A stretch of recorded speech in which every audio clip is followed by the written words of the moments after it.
오늘 본문의 말씀을 가지고 우리 그리하면 살리라라는 제목으로 같이 말씀을 나누기를 원합니다. 저는 어제 낮에는 우리 후배 목사님 아들이 결혼식이 있어서 또 결혼식에 참석했습니다. 그리고 저녁에는 또 우리 한 원로 목사님 사모님이 돌아가셔서 또 문상을 갔다 왔습니다. 하루에 한 가정의 그 새로운 가정의 출발을 축복하고 또 하나는 한 분의 그 아주 또 안타까운 그런 사별을 또 위로하는 그런 시간을 갖게 되었습니다. 또 오늘 아침 뉴스에 보니까 한국에서 또 할로윈 파티를 하느라고 이태원에서 많은 청년들이 한 거의 10만 명이 모였다 하더라고요. 그러다가 그 좁은 길에서 압사가 당해서 149명이라는 젊은 아이들이 대부분 여성들이라고 합니다. 그런데 또 생명을 잃었습니다. 우리가 인생을 살아가면서 내가 그 이태원에 가서 죽을 줄 어떻게 알겠습니까? 그것도 20대에 팔팔한 나이에 창창한 나이에 만약 그것을 미리 알았다면 아마 그 장소에 가지 않았겠죠. 우리가 건강이 안 좋아져서 뭐 암에 걸려서 우리 죽는 날이 온다면 내가 그런 줄 알았다면 건강을 위해서 내가 운동도 열심히 하고 또 음식도 조절하고 굉장히 규칙적인 그런 생활을 했을 텐데 우리는 미래가 어떻게 우리가 올지 잘 모릅니다. 우리가 언제 어떻게 우리가 죽음을 맞이할지도 잘 모르죠. 그런데 오늘 우리가 이 젊은이들이 이 그런 어려운 갑작스러운 그런 일들을 당하는 것 이런 일들도 있지만 그러나 우리가 오늘 우리의 미래의 삶을 알려주는 거울이 있습니다. 그것은 바로 하나님의 말씀입니다. 우리가 하나님의 말씀을 붙들고 그 말씀 안에 사는 사람은 자신의 미래를 개척하고 미래의 밝은 날을 준비하는 사람이 될 수 있습니다. 오늘 이스라엘 백성들은 자신들의 미래의 거울인 하나님의 말씀을 듣지 않았습니다. 사실 이스라엘 백성에게는요, 그 미래에 대한 일들에 대해서 하나님께서 미리 다 말씀하셨어요. 너희가 이렇게 될 것이다. 나라가 망할 것이다. 너희가 멸망할 것이다. 너희가 심판당할 것이다.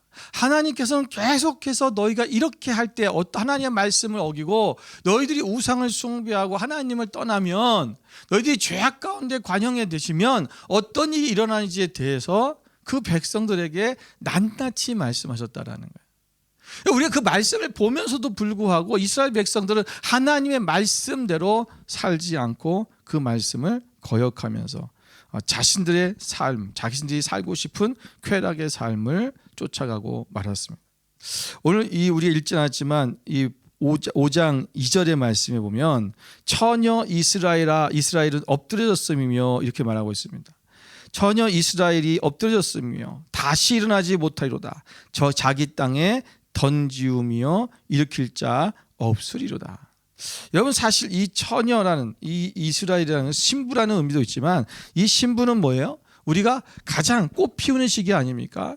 지금 이스라엘은 가장 꽃 피는 시기라는 거예요. 그런 아름다운 이스라엘이라는 거예요. 그런데 그 이스라엘이 오늘 어떻게 된다? 엎드러진다, 멸망한다 라고 말씀하고 있는 거예요. 사실 이 2절의 이야기는 애가예요. 이것은 어떻게 보면 짤막한 동요 같은 것입니다. 당시의 사람들이 그냥 부르면서 다니는 우리가 시대가 그 옛날에도 보면 우리가 서동요라는 것도 있었지 않습니까? 한국에는 우리 시대에 따라서 그 시대의 아이들이 잘 부르는 노래들이 있어요. 누군가가 퍼뜨렸는지 모르는데 그냥 누가 작곡하고 작사했는지 모르는데 불려진 노래. 그러니까 시대상을 얘기하는 거거든요. 그래서 그 아이들의 노래를 들을 때 옛날에는 지금 시대가 멸망했다고 했다, 무슨 재앙이 올 것이다, 뭐 전쟁이 올 것이다 이런 것을 예측하기도 했어요. 그리고 오늘 이스라엘 백성들 마찬가지입니다. 여러분 왜 이런 동요를 애들이 부를까요? 전혀 이스라엘이 엎드러졌도다. 다시 일어날 힘이 없다라는 거, 일어나지 못할 것이다. 이건 무슨 얘기입니까? 굉장히 절망적이고 그리고 패망적인 얘기예요. 그래 이런 아이들의 노교 소리를 이스라엘 백성들이 하나님의 말씀으로 듣지를 않았다는 거예요. 하나님께서 선지자들이 이 말씀을 전했는데도 불구하고 그들은 듣지 않고 결국은 멸망의 길로 들어가게 되고 말았다라는 거죠. 오늘 우리가 지난 수요일날 말씀드린 것처럼 이 아모스서는, 이 아모스 선지자는 남유다의 선지자예요. 남유다의 선지자인데 지금 북이스라엘에 가서 선지자로 가는 거예요. 근데 원래는 이 사람 선지자도 아니에요. 여기 성경에 보면 1장에 1절에 보면 그는 목자라 그랬어요. 그냥 목자예요. 그는 그냥 농부라는 거예요, 어떻게 보면. 그런데 하나님이 그를 부르셔서 선지자로 세우시고 그를 하나님 자기 나라 땅도 아닌 저 북이스라엘로 보내셔서 하나님의 말씀을 지금 전하게 하고 있다라는 것입니다. 오늘 북이스라엘 사람들은 그 하나님이 전하는 그 말씀들을, 선지자가 전하는 말씀들을 듣지 않았다. 그래서 오늘 5장의 4절부터 말씀해 보면 오늘 이 아모스 선지자가 하나님의 말씀을 들어서 그가 선포하는 이야기가 보니까 너희는 그리하면 살리라 라고 4절에 말씀하고 있어요. 그리하면 살리라. 오늘 그들이 멸망당할 건데 어떻게 하면 살 수 있느냐, 그 말씀이 오늘 본문에 우리가 읽었던 말씀 중에 두 가지가 나와 있어요. 첫 번째는 너희가 살려면 그리하면 살 것이다 라고 말씀하는데 그 4절에 뭐라고 말씀하고 있습니까? 너희는 나를 찾으라.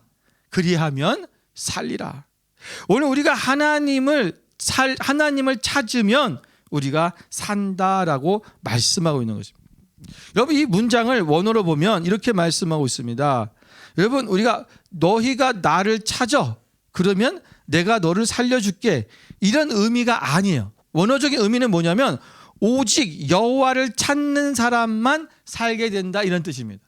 다시 말하면 무슨 얘기냐면 너희가 다른 것도 이것도 찾고 저것도 찾는데 그중에서 하나님도 찾아, 이 얘기가 아니라는 거예요. 오직 하나님만 찾으라는 것입니다. 그 하나님을 찾을 때 우리가 살 수 있다라고 말씀하고 있는 것입니다. 여러분, 하나님을 떠나는 자는 죽음이 있습니다. 하나님을 찾는 자에게는 생명이 있습니다. 생명의 원리는 간단하다는 거예요. 왜? 참 생명 대신, 그 생명의 근원 대신 하나님을 찾고 그 하나님 안에 거하는 사람만이 생명을 얻을 수 있다라는 것입니다. 여러분, 어둠, 죽음의 영, 죽음의 근원들을 쫓아가는 거, 사탄과 마귀를 쫓아가면 결국 그 결말은 뭡니까? 죽음이라는 거예요. 오늘 우리의 삶 속에서도 결국은 생명 없는 삶, 죽어있는 삶이 될 수밖에 없어요. 그 살아있으나 살아있는 것 같지 않은, 늘 괴롭고 힘들고 마음에 평안이 없고 답답하고 짜증나고 이런 삶들이 삶 속에서 이루어지는 거예요. 왜? 생명을 쫓지 않기 때문에. 생명 대신 하나님을 찾는 것이 아니라 저 죽음의 영인 사탄, 바로 세상의 영을 쫓아가고 있기 때문에 그런 것입니다. 여러분, 정말 하나님을 찾고 계십니까? 우리가 정말 생명의 삶을 살길 바란다면 우리가 먼저 하나님을 찾아야 됩니다. 그렇다면 하나님을 찾는다는 것은 뭘까? 오늘 본문의 말씀에 보면은 이렇게 말씀하고 있습니다. 5절에 말씀하시는데 너희는 나를 찾으라 그러면 살리라, 이렇게 말씀하시면서 뭐라고 얘기하냐면 베델을 찾지 말며 길갈로 들어가지 말며 부엘세바라도 나가지 말라. 여러분, 오늘 하나님을 찾는데 너희가 왜 베델을 찾지 말고 길갈로 들어가지 말고 부엘세바라도 나가지 말라고 말씀하셨을까요? 여기서 베델은 우리가 잘 알다시피 하나님의 집이라는 뜻입니다. 야곱이 그 형 에서를 피해서 도망을 갈 때 그 광야에서 거기서 하나님 앞에 잠을 자다가 하나님을 만났던 곳, 그래서 거기서 하나님과 언약을 세우고 거기서 제단을 쌓았던 곳, 그것이 어디입니까? 바로 베델이에요. 여러분, 이 베델은 그래서 나중에 북이스라엘이 그들이 이 나라가 갈라졌을 때 이 베델에 야곱이 그 제단 쌓았던 그 베델에 그들이 못 했어요? 거기다가 제단을 쌓아놨어요. 그리고 이것이 하나님의 성전이다. 그런데 거기에 뭘 해놓은 거야? 금송아지를 해놓은 거예요. 그리고는 그것이 베델이라고 했습니다. 종교적으로는 북이스라엘 입장에서는 굉장히 중요한 위치죠. 또 길갈은 어떤 곳이냐면 이스라엘이 가나안 땅에 입성할 때 최초로 진을 친 것이에요. 그래서 그곳에서 진을 치면서 뭘 했냐면 모든 남자들이 할례를 받았어요. 지금 가나안 땅을 정복하기 이전에 하나님 앞에 하나님께서 할례를 해서 할례를 하라고 그곳에서 하나님의 그 약속의 땅으로 들어가는 준비를 했던 곳, 그것이 바로 길갈입니다. 또 그것은 엘리야와 엘리사가 선지자 학교를 세웠던 곳, 그것이 길갈이죠. 여러분, 하나님의 종교적으로 굉장히 신학적으로 많은 하나님의 종들을 배출했던 곳, 그것이 하나님을 예배했던 곳, 그것이 바로 길갈이라는 것입니다. 또 마지막으로 브엘세바는 어떤 곳이냐면 거기는 약속의 땅이에요. 우리가 아브라함이 또 최초로 하나님께서 그가 불러셔서 그 가나안 땅으로 가라고 말씀하셨을 때 그가 처음 갔던 곳, 그것이 바로 브엘세바예요.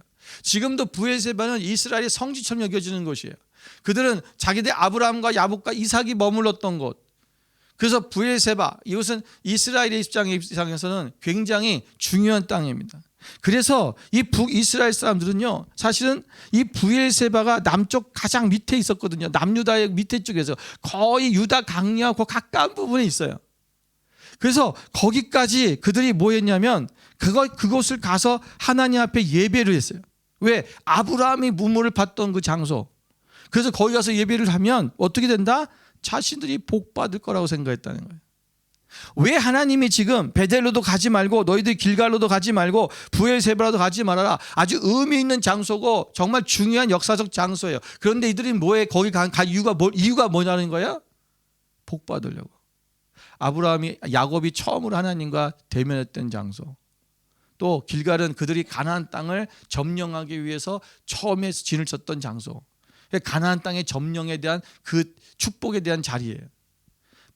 브엘세바, 이스라엘 민족 중에 믿음의 조상이라고 하는 자기들의 직접적인 조상이라고 하는 아브라함이 처음으로 우물을 팠던 장소. 거기에 뭐요? 하나님이 축복하셨다는 거야. 그들이 그것을 예배하는 것은 하나님을 사랑하고 하나님 앞에 온전히 정말 예배하고 싶어서 간 것이 아니라 그곳에 가면 내가 복 받는다. 오늘날 크리스찬들이 왜 예루살렘을 찾아갑니까? 왜 여러분 무슬림들이 왜 저 사우디아라비아의 메카를 찾아갑니까? 뭐하러 찾아가냐는 거예요. 정말 자신들이 믿는 하나님을 정말 전심으로 찬양하고 하나님을 예배하고자 가는 것이 아니라 그곳에 가면 복 받을 수 있다 생각하는 거예요. 그곳에 가면 뭔가 더 은혜가 있지 않을까. 저도 예루살렘에 처음에 갔을 때요, 그 예루살렘 성을 내가 딱 들어가면 그냥 하나님의 은혜가 막 하늘에서부터 막 떨어질 줄 알았어요. 근데 멀미하고 저기 토하고 난리가 났어요. 은혜가 없어요. 여러분, 마가의 다락방이라고 하는 곳에 들어갔더니 거기 가면은 막 은혜가 충만할 줄 알았어요. 어떤 사람들 울고불고 난리치더라고요. 아무 느낌이 없어요. 여러분, 그 장소가 문제가 아니라는 거예요. 무슨 말씀이냐면 우리가 정말 하나님을 예배하고 있느냐라는 거예요. 여러분, 요한복음 4장 21절에 사마리아 여인이 예수님께 그런 얘기를 하잖아요. 우리 조상들은 이 산에서 우리가 예배한다는데 당신들은 예루살렘에서만 예배해야 된다는데 우리가 어디서 예배해야 됩니까? 그때 예수님께서 이렇게 말씀하셨죠. 여자여, 내 말을 믿으라. 이 산에서도 말고 예루살렘에서도 말고 너희가 아버지께 예배할 때가 이르리라. 이 말은 뭐냐면 장소적 의미가 중요한 게 아니라는 거예요. 예, 우리가 어디 무슨 굴 속에서 예배하던, 우리가 창고에서 예배하던, 우리가 아름답게 지어진 교회에서 예배를 하던 그 장소가 중요한 게 아니라 우리가 온전히 아버지를 예배하는 것이 중요하다. 북이스라엘은 계속해서 얘기한 거예요. 우리가 이 사마리아 땅, 이 베델, 또 거기가 그들이 쌓던 단, 거기서 예배하는 것이 하나님, 이것이 진짜다. 거기가 하나님이 계시다. 이스라엘 남유다 사람들은 예루살렘에만 하나님이 있다. 그들은 모든 절기와 모든 때마다 어떻게 해요? 예루살렘으로 올라가는 거예요. 온 식구들이 예루살렘 올라가요. 여러분, 국가적으로 얼마나 에너지가 낭비입니까? 여러분, 지금 우리가 예를 들어서 지금도 만약에 우리가 예수 믿는 사람들이 우리가 예루살렘에만 하나님이 계시다고 전부 다 1년에 한 번씩은 적어도 예루살렘에 가야 된다면 얼마나 시간적이고 또 우리가 에너지적인 낭비겠어요. 물질적인 낭비죠. 오늘 우리가 하나님을 찾는다고 하는 것은 우리가 있는 이 장소, 내가 서 있는 그곳에서 우리가 하나님을 찾으라라는 거예요. 하나님을 온전히 예배하라. 이 예배를 우리가 온전히 회복해야 된다라고 말씀하는 것입니다.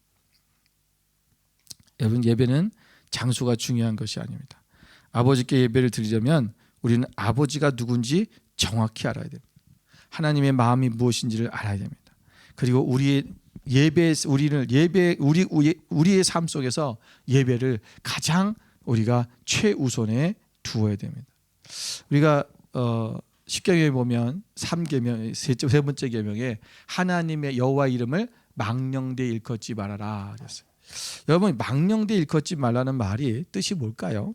저는 옛날에는 망령되이 일컫는다는 말을 하나님을 욕하고 하나님이 어디 있어 막 이러는 것이 망령되이 욕하는 거라고 생각을 했어요.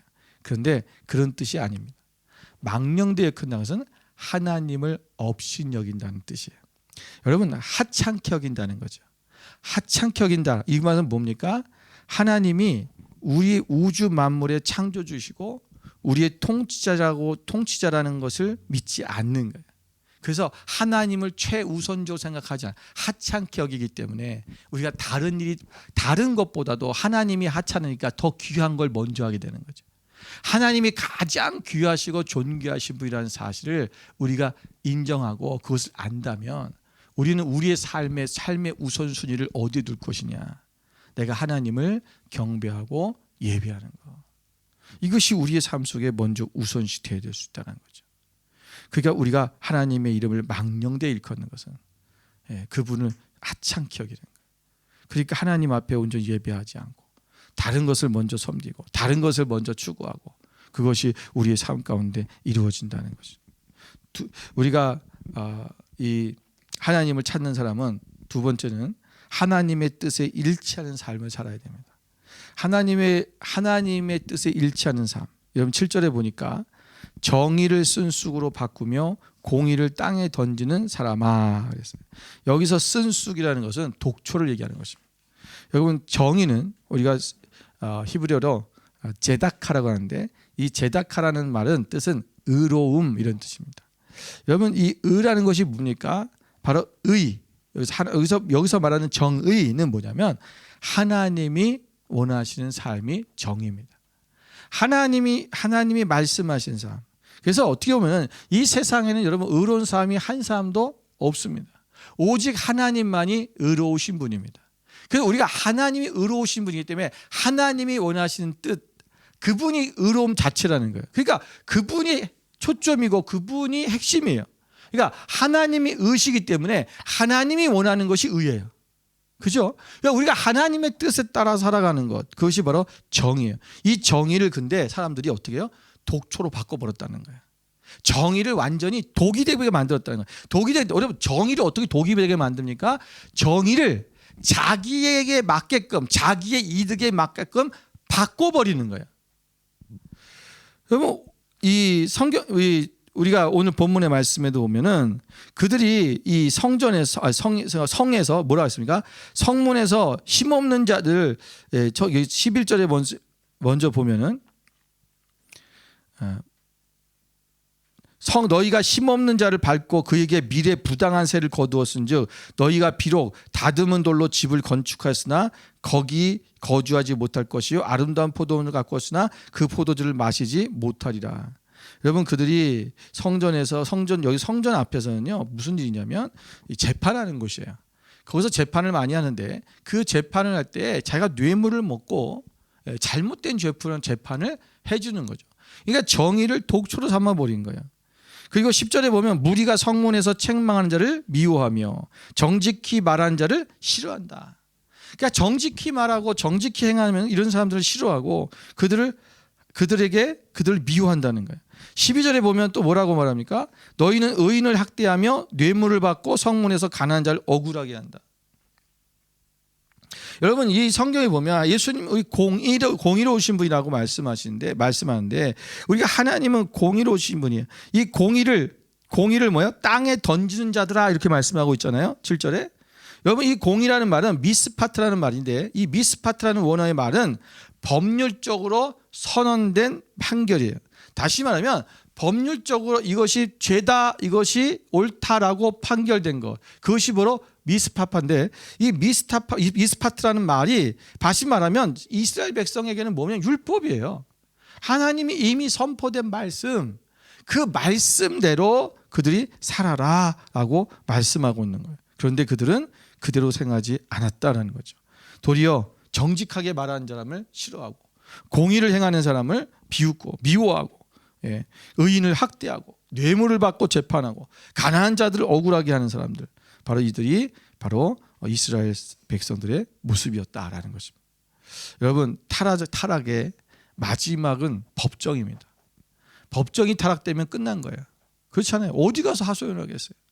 여러분, 법정에서 그걸 공평하게 판정을 해주기 위해서 법원에 가는 거고 재판을 하는 거죠. 근데 법정이 타락했으면 이제 끝난 거예요. 어디 가서 이것을 우리가 해결할 수가 없어요. 정의를 드러내고 나의 억울한 것을 드러내 이것을 판단해낼 때가 없다라는 것입니다. 오늘 우리가 여러분 하나님의 말씀을 어기고 하나님 말씀대로 살아가지 않는다는 것, 그것은 바로 우리가 오늘 하나님의 말씀에서 이 법정의 말씀을 어기고 살아가는 것입니다. 오늘 이미 선포된 말씀, 이미 판결된 말씀, 오늘 이미 하나님께서 이것이 옳다라고 말씀하신 것, 오늘 우리는 그것을 우리가 이루며 살아가는 사람이 되어야 될 것입니다. 오늘 하나님께서 우리가 하나님을 찾아야 되는데 우리의 삶 속에서 먼저 하나님을 예배하는 삶으로 하나님을 예배를 회복하고 그 다음에 우리의 삶이 하나님의 말씀과 일치된 삶으로 회복되며 우리가 하나님을 찾는 여러분 되시기를 주님의 이름으로 축원을 드립니다. 두 번째로 우리가 어떻게 하면 살진다고 말씀하시냐면 오늘 14절에 말씀하고 있어요. 너희는 살려면 뭐라 그랬어요? 선을 구하고 악을 구하지 말지어다. 너희가 살려면 그럼 우리가 어떻게 하면 살 수 있느냐? 선을 구하고 악을 구하지 말. 다시 말하면 선을 구하라는 얘기예요. 한마디로 얘기하면. 여러분, 우리가 본문의 말씀은 멸망의 위기에 처한 북이스라엘이 그 위기에서 벗어날 수 있는 유일한 방법으로 제시되고 있습니다. 여러분, 이들이 지금 하나님 다시 그들이 멸망할 건데 그 멸망할 때 너희가 어떻게 해야 되느냐? 선을 구하라. 사실 이 예언의 말씀이 선포될 당시에 북이스라엘은 여로보암 2세의 통치하에 있었습니다. 국가적으로 큰 형통을 구하고 있어요. 다시 말하면 이때 당시에 북이스라엘은 잘 살았다는 얘기예요. 어려움이 별로 없었습니다. 그런데 그들이 그러한 형통을 누리면서도 불구하고 그들이 어떤 일이 있었냐면 만족하지 않았어요. 그 더 큰 물질적인 번영을 추구하기며 살았습니다. 여러분, 자신의 그 물질적인 이 축복을 추구하며 살다 보니까 어떻게 합니까? 바로 그들은 풍요를 약속하는 우상 숭배를 하게 되고 또 주변 강국과의 외교적 동맹을 갖게 되고 그들과 타협하게 되고 가난한 자들을 압제하고 그들을 착취하고 그들은 탐심을 채우고서 거짓과 불의를 행하는 사람들이 되었습니다. 사람은 가지고 있으면 더 가지려고 합니다. 풍요로우면 더 풍요로워지길 원해요. 그래서 그 풍요로움을 채우기 위해서 사람들은 세상과 타협하기 시작하고 그리고 심지어는 없는 자들의 것을 빼앗아서 그 풍요를 이루려고 합니다. 여러분, 실제 악인들이 불의와 죄 그리고 착취와 학대 등은 얻은 소득은 자기들이 땀 흘려 우리가 수고하고 선과 의를 구하는 것보다 더 빨리 때로는 더 속히 그들이 성공할 수 있고 형통함을 가져준다는 것 때문에 그들은 그 악한 일에 빠져들고 맙니다. 여러분, 오늘 우리가 하나님 앞에서 우리가 어떤 것이 선이고 어떤 것이 악이냐, 내가 조금만 내가 이득을 얻을 수 있다면 내가 악이라도 그것을 행하려고 하는 그런 삶에서 우리가 벗어나야 된다라는 것이죠. 여러분, 시편 75편 6절부터 7절 말씀을 같이 한번 읽겠습니다. 우리 함께 읽겠습니다. 무릇 높이는 일이 동쪽에서나 서쪽에서 말미암지 아니하며 남쪽에서도 말미암지 아니하고 오직 재판장이신 하나님이 이를 낮추시고 저를 높이시느니라. 아멘. 여러분, 오늘 하나님께서 동쪽이나 서쪽에서 또는 남쪽에서 사방에서 아무 문제가 아니에요. 오직 재판장이신 하나님이 이를 낮추시고 저를, 우리를 높이시도 하는 분이 하나님이고 우리를 낮추시기도 하는 분이 하나님이라는 것입니다. 우리가 오직 그 하나님만을 바라보고 하나님 안에서 우리가 선한 일, 하나님이 원하시는 그 일을 행하며 나가는 하나님을 쫓아가는 삶이 우리 가운데 있어야 된다라고 말씀하는 거죠. 여러분, 우리가 아까도 말씀드렸지만 이 할로윈 데이라고 할로윈 데이는 원래 내일이죠. 10월 31일입니다. 이 할로윈 데이가 시작되게 된 배경을 많은 사람들이 너무나도 몰라요. 그리고 이 할로윈 데이가 요즘은 점차적으로 전 세계적으로 하나의 문화적으로 자리 잡아버렸어요. 그래서 하나의 축제가 되었습니다. 사실 이 할로윈 데이는 원래는요 켈트족이 영국의 켈트족이 죽음과 유령을 찬양하며 벌이는 그 축제에서 비롯된 것입니다. 그래서 이 귀신들을 사실은 불러들이는 거야. 그래서 여러분 우리가 보면은 뻔하잖아요. 장식을 해도 무슨 장식을 합니까? 맨 귀신들 갖다가 해골바가지 갖다가 그런 거 장식을 해놓잖아요. 그런데 이 켈트족들이 행했던 이 일이 이게 그들이 10월 31일 날 이런 일을 했는데 이것을 만성절이라고 그래요. 그래서 켈트족이 주술적인 의미로 이걸 축일을 정해서 했던 건데 이 로마 카톨릭에는요 무엇이냐면 모든 성인 대축일이 있어요. 그러니까 모든 성인 대축일이 뭐냐면 카톨릭에는 각 성인마다 제삿날이 있어요. 때로는 이제 탄생한 날, 그들 제삿날인데 그를 섬기는 날이에요. 그런데 이 모든 그 성인들을 그 탄생한 날인데 그 탄생하는 날이라든가 축제하는 날이 있는데 기리는 날이 있는데 그것을 모르는 성인들이 있어요. 그러니까 언제인지 날짜를 모르는. 그래서 그 나머지 모든 성인을 모아서 축제를 하는 날이 그들을 섬기는 날이 그날이 모든 성인 대축일이에요. 그게 11월 1일이에요.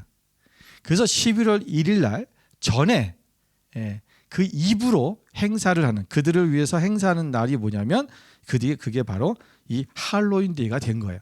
그래서 할로윈 데이를 그날로 정해버려서 그래서 원래 할로윈이라는 말이 뭐냐면 할로라는 말이 성인이라는 뜻이에요. 따지고 보면. 그래서 이 할로라는 말이 성인이라는 뜻인데 그 성인이라는 뜻에다가 윈이라는 것도 그 이분이라고 하는 이브라는 뜻인데 이분이라고 옛날에 고로 썼어요. 그런데 그 이분이라는 말에서 V를 빼고 인이 된 거예요. 그것이 다시 합쳐져 갖고 할로윈이 돼 버린 거예요. 그래서 할로윈 어떻게 보면은 성인을 축제하는 날이에요. 그런데 이게 켈트족부터 시작된 거기 때문에 그것이 영국에 있는 영국 교회와 합쳐지고 이것이 전체적으로 미국으로 넘어가면서는 그것을 호박에다가 이것을 원래는 그게 순무를 가지고 그걸 했는데 미국에서는 순무보다 호박이 더 잘 자라니까 호박을 가지고 파가지고 그렇게 만들어 가지고 그 축제를 하고 그렇게 행했던 거예요. 여러분 이것이 악한 기운을 가지고 들어오는 거거든요. 그런데 오늘날 부모들이 아이들과 똑같이 막 그런 무슨 할로윈이라고 그런 뭐 장식을 집에다가 하고 그리고 애들을 데리고 사탕을 얻으러 다니고 얼마나 웃깁니까? 이게 이 문화적인 것들이 우리가 이런 것들을 여러분 잘 알고 그리고 이것이 하나님으로부터 온 것이 아닌 것들에 대해서 우리가 철저하게 배격할 줄 알아야 돼요. 여기 사탄의 귀신들이 끼끄는 거잖아요. 왜 여러분 근데 너무 신기한 게 뭐냐면 이 할로윈 데이를 로마 카톨릭에서 이 데이를 만들어 버렸어요. 10월 30일 날. 근데 이 10월 31일이 언제 무슨 날입니까? 종교개혁주의 날이에요. 기독교에서는 우리 마틴 루터가 1517년에 95개조를 방방문을 그 성당에다 붙였을 때 그때 날을 기념을 해서 종교개혁일로 지키는 날이에요. 그래서 오늘은 우리가 종교개혁주일로 지키는 주일이에요. 그러니까 하나님의 진정한 복음의 말씀이 선포됐던 그날을 다시 귀신의 날로 바꿔버린 거예요. 조심해야 됩니다. 우리는 하나님이 선하신 하나님은 아름다우시고 좋으신 분이라는 거예요. 그 좋으신 하나님, 우리에게 모든 것을 허락하시고 선한 길로 인도하시고 생명길로 인도하시는 그 하나님께로 나아가는 삶이 돼야 되는데 우리가 오늘 세상은 점점 귀신을 쫓고 악한 것을 쫓는 길로 사람들을 이끌어가고 있다라는 거예요. 우리가 그 악한 길을 따라가서는 안 될 것입니다. 우리는 온전히 하나님 앞에 우리가 이 선한 것을 구하고 하나님을 구하라. 오직 선하신 분은 하나님밖에 없어요. 오직 의로우신 분은 하나님밖에 없다고 말씀드렸잖아요. 그 우리가 무엇을 쫓아가 됩니까? 하나님 말씀을 따라 하나님만 쫓아가는 삶을 살아가는 거예요. 그 삶이 오늘 우리 가운데 있을 때 진정한 하나님의 능력이, 또 우리가 온전히 하나님 안에서 우리가 생명을 얻고 살아가는, 우리가 또 진정한 생명 안에서 우리가 사는 그러한 삶이 우리 가운데 이루어질 수 있는 것입니다. 여러분, 우리는 절대로 우리 영혼이 죽기를 위해서 우리 나가고 있지는 않습니다. 우리는 오직 살려고 살지 않습니까? 내 영혼이 온전히 하나님 앞에서 영생을 얻기 위해 살려고 있지 않습니까? 우리가 살려면 하나님을 찾아야 되고, 우리가 살려면 우리가 선을 구하며 살아가는, 오늘 이것을 우리가 철저하게 우리 삶 속에 다시 한번 실천하고 나아가는 저 여러분 되시기를 주님의 이름으로 축원을 드립니다. 함께 오늘 말씀을 다시 한번 기억하시면서 함께 기도하기 원합니다.